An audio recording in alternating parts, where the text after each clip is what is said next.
Hold up, Pastor. Keep looking. Keep looking. And there is a great e-sword and e-Bible, or great tools for study if you use your device, whatever kind of device you're using. It's a great place where you can both do questions and words and various different things on your phone or your tablet or whatever you're using. So e-sword and e-Bible are very good. I use it. Amen. Since you were raised from the dead with Christ, aim at what is in heaven, where Christ is sitting at the right hand of God. Think only about the things in heaven, not the things on earth. Your old sinful self has died, and your new life is kept with Christ in God. Christ is your life, and when he comes again, you shall share in his glory. So put all evil things out of your life. Sexual sin, doing evil, letting evil thoughts control you, wanting things that are evil and greed. This is really serving a false God. These things make God angry. In your past life, evil life, you also did these things. But now also put these things out of your life. Anger, bad temper, doing or saying things to hurt others, and using evil words when you talk. That includes when you text them.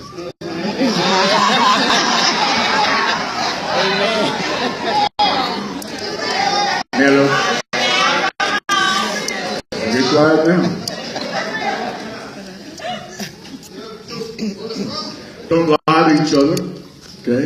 And you have let your old sinful life and the things you did before, okay? You have left it. You have begun to live a new life in which you are being made new and are becoming like the one who made you. This new life begins with true knowledge of God. In the new life, there is no difference between Greeks and Jews, those who are circumcised and those who are not circumcised, or people who are foreigners or Scythians. There is no difference between slaves and free people. But Christ is in all believers, and Christ is all that is important. Amen. God has chosen you and made you his holy people. He loves you, so you should always clothe yourself with mercy, kindness, humility, gentleness, and patience. Bear with each other and forgive each other. If someone does wrong to you, forgive that person because the Lord forgave you. Amen. Even more than all this, clothe yourselves in love. Love is what holds you all together in perfect unity. Yes. Let the peace that Christ gives control your thinking, because you are all called together in one body to have peace. Yes, yes. Always be thankful. Let the teaching of Christ live in you richly. Use all wisdom to teach and instruct each other by singing psalms, hymns, and spiritual songs with thankfulness in your hearts to God.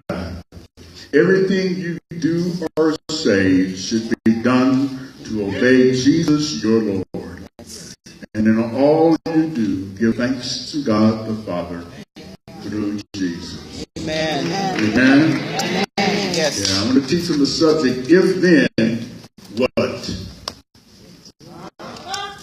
If then, what? Let's pray. Father, we thank you for the blessing of this time together as we go into your word. We pray you reveal those things to us that will both strengthen us, develop us, and help us, Lord God, be able to increase our knowledge of you and our place in this world. We thank you for everyone that is here under the sound of our voice, and we just ask you to bless it that it might be profitable. In Jesus' name, amen. Amen. Amen. So write this down. So being a believer, okay, means transformation. Okay, transformation. Okay. In my transformation, I don't lose everything. There are some very valuable things that I've learned in my life. My experiences have served to make me who I am. Okay, they haven't all been good. They haven't all been bad. So, but they have formed me. They have shaped my thoughts. Okay, from my experiences. I've learned so much. Just think about how much you know now versus how much you knew when you were 10, Amen. 12, whatever. You know, yesterday. That's right. I learned so much between yesterday and today. It's amazing. Yes. You know, because and one of the things that is very important here is that he talks about how we change our focus in that transformation process. And one of the problems that we have is we are impatient. So we read stuff quickly. We want everything to happen right now. Okay? This is not going to happen overnight. Amen. This is one of the most challenging things. I don't think people really realize how challenging being a believer is, but how wonderful it can be. Amen. Hallelujah. Okay? The most wonderful experience you could ever have is being a believer, but it's one of the most challenging things you'll ever do in your life. Yes, it is. That's the reason why God did the difficult part, right, by removing the sin penalty. He answered the question of sin, once and for all. Sin, hamatia, means separation. So he answered the point of separation. Nobody can ever separate me from God ever again when I'm in Christ Jesus. In Christ Jesus, I'm a new creature. He points out very clearly, and Paul is giving this revelation that points out very clearly. He said, any man be in Christ, he's a new creature. Old things are passed away, because that means God no longer holds those things against me. It does not mean that I will not suffer the consequences for doing it. Right. It does not mean that I can just behave any kind of way. That's right. It means that the enemy can no longer hold me condemned.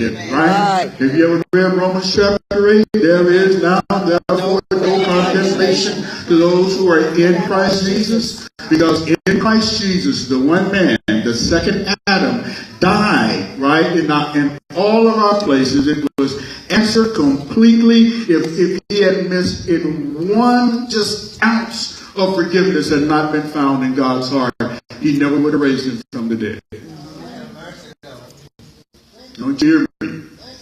Because we celebrate, we're excited, but you got to know what you're excited about. Amen. Okay, I'm excited about being saved because even I can mess up.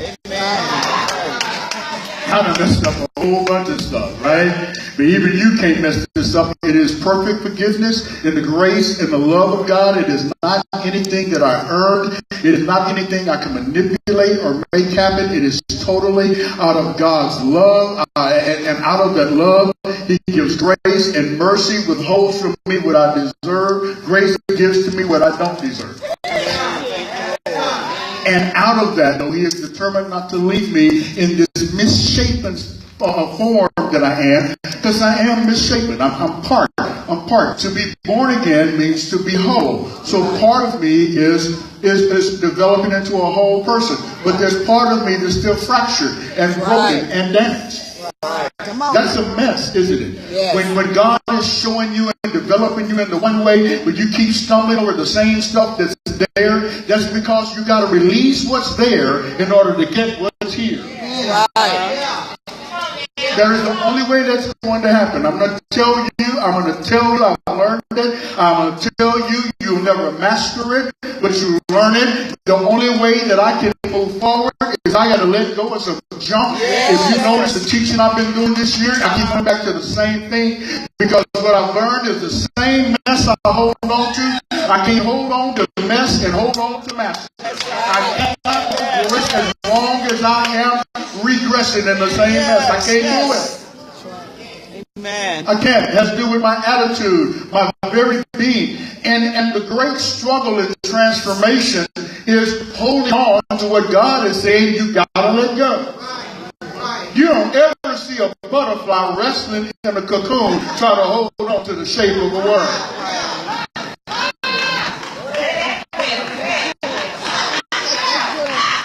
Caterpillar goes into the cocoon, right? Not even understanding, but just by nature, just by how it's wired, the caterpillar crawls in and it spins the cocoon around itself, and it goes in the cocoon, it goes into a slumber, and while it is slumbering, the transforming power of God, right, takes the body of the caterpillar. I wish I had about 2 people that get where I'm going, and wings sprout out of something that crawls, because God didn't design me to crawl all the time. He designed me to fly one of these days, and I can't ever fly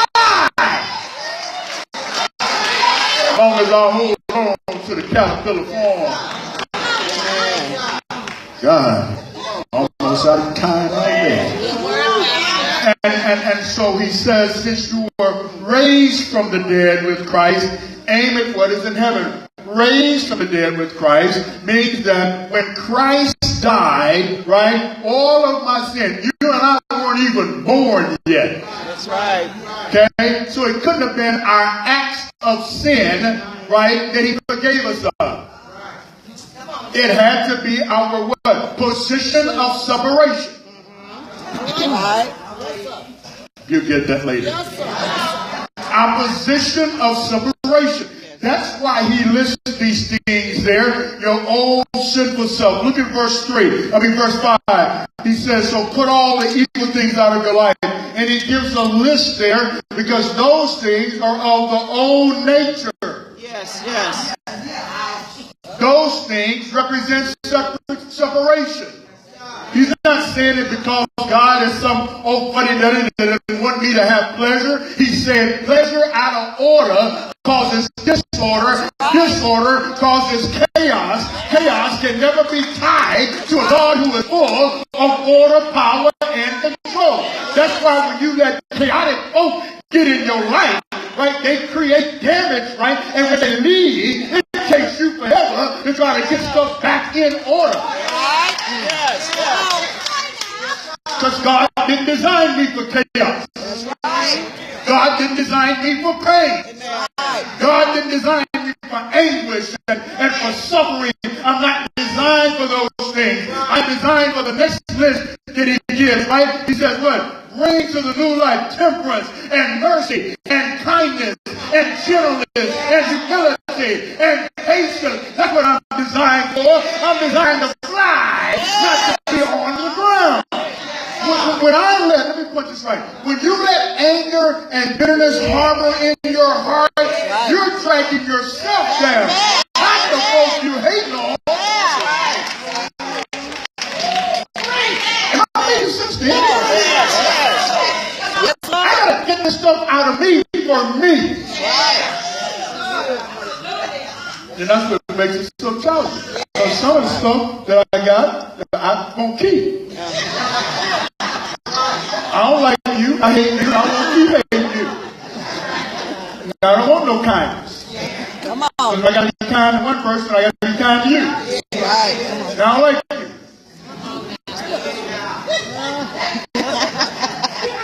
Don't sit there and act like you don't know what I'm talking about. I don't like you. I don't participate. You can see it. Everybody see it. Certain people you walk by, you hug and talk to. Certain people you walk by,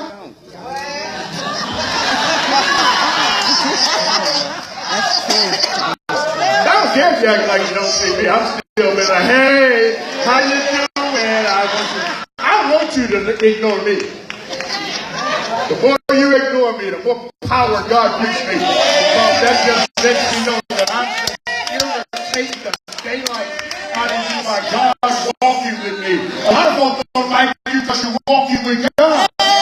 They love if you were down and out and broke and busted and cooked up and didn't have anything, but now that God is elevating you and your life is getting some balance, they don't like you now. Say that. That's the pastor. Yes. That's the pastor. That's why he says I got to get rid of that stuff. Right? He said because that stuff clogs up my spirit. It's like a cancer that's eating me away from the inside. The more I hate you, I can't love myself. I can't give myself a gift because I don't want you to have anything. But the devil is a liar. You gotta let that stuff go and get out of your spirit so you can give yourself what you deserve. Like I look, it's a season now. It seems like hatred is good now. Lord Jesus. It's all right. You know, a lot of people are cowards because they'll say stuff right in a text. Here you go. Amen. You bad. You stand in front of me and tell me you got to tell me that. Like you texting and all kinds of letters. But she really was